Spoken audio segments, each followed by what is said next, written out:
Okay, Leviticus chapter 4, verse 1.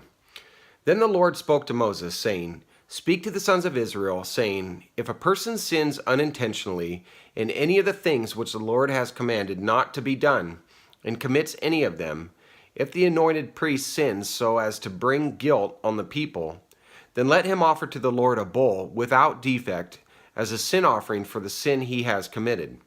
So apparently two separate sins mentioned here. Verse 4. He shall bring the bull to the doorway of the tent of meeting before the Lord, and he shall lay his hand on the head of the bull, and slay the bull before the Lord.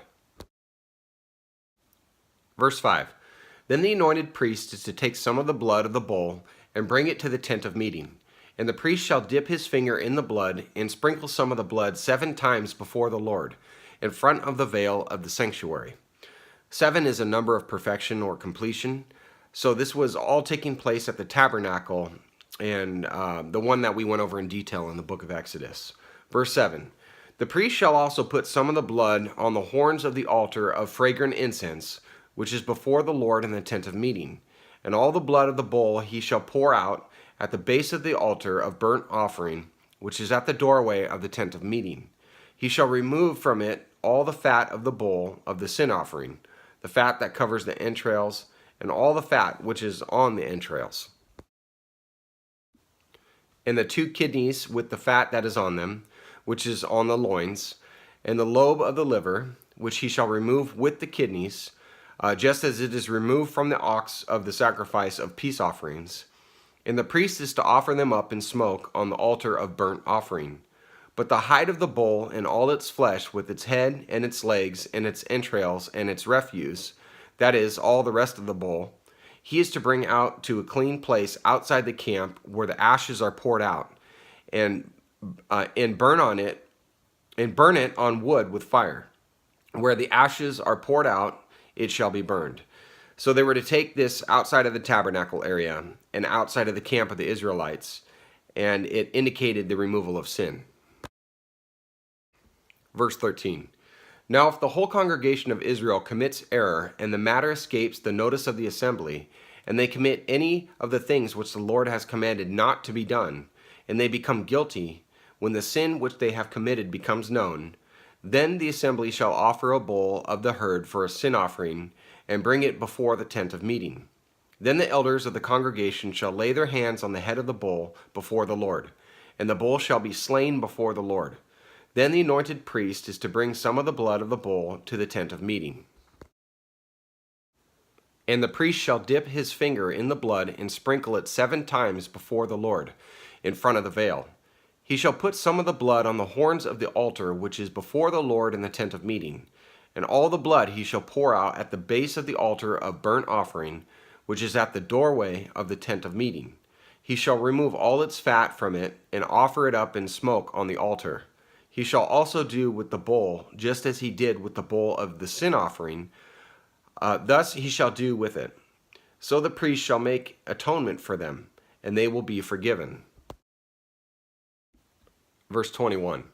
Then he is to bring out the bull to a place outside the camp, and burn it as he burnt the first bull. It is the sin offering for the assembly.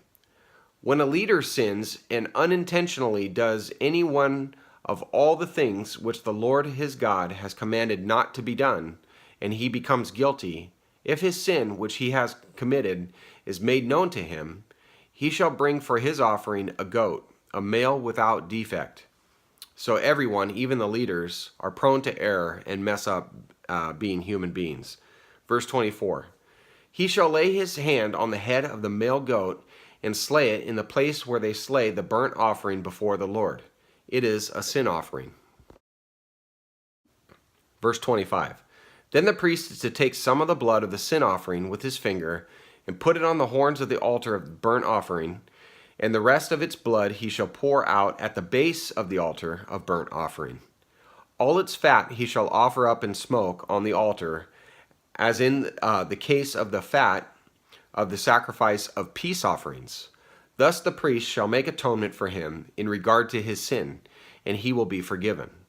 Now if any one of the common people sins unintentionally in doing any of the things which the Lord has commanded not to be done, and becomes guilty, if his sin which he has committed is made known to him, then he shall bring for his offering a goat, a female without defect, for his sin which he has committed. Verse 29. He shall lay his hand on the head of the sin offering and slay the sin offering at the place of the burnt offering. The priest shall take some of its blood with his finger and put it on the horns of the altar of burnt offering, and all the rest of its blood he shall pour out at the base of the altar. Then he shall remove all its fat, just as the fat was removed from the sacrifice of peace offerings, and the priest shall offer it up in smoke on the altar for a soothing aroma to the Lord. Thus the priest shall make atonement for him, and he will be forgiven. But if he brings a lamb as his offering for a sin offering, he shall bring it, a female without defect. Verse 33. He shall lay his hand on the head of the sin offering and slay it for a sin offering in the place where they slayed the burnt offering. The priest is to take some of the blood of the sin offering with his finger and put it on the horns of the altar of burnt offering, and all the rest of its blood he shall pour out at the base of the altar. Then he shall remove all its fat, just as the fat of the lamb is removed from the sacrifice of the peace offerings, and the priest shall offer them up in smoke on the altar, on the offerings by fire to the Lord. Thus the priest shall make atonement for him in regard to his sin which he has committed, and he will be forgiven. Okay, so sin offering was sacrificed when a person sinned unintentionally by breaking one of the Lord's commandments and later realized his guilt. Sin offerings were also part of the ceremonies on the Day of Atonement, as the high priest made 2 sin offerings, a bull for himself and a young male goat for the congregation, which will also be seen in Leviticus chapter 16. In a sin offering, the live animal was brought to the altar, and the sinner was required to lay his hands on the head of the animal. Then the animal was killed, at which point the priest would take some of the blood and put it on the horns of the altar. In some cases, some of the blood was also sprinkled inside the tabernacle. Then all the rest of the blood was poured at the base of the altar.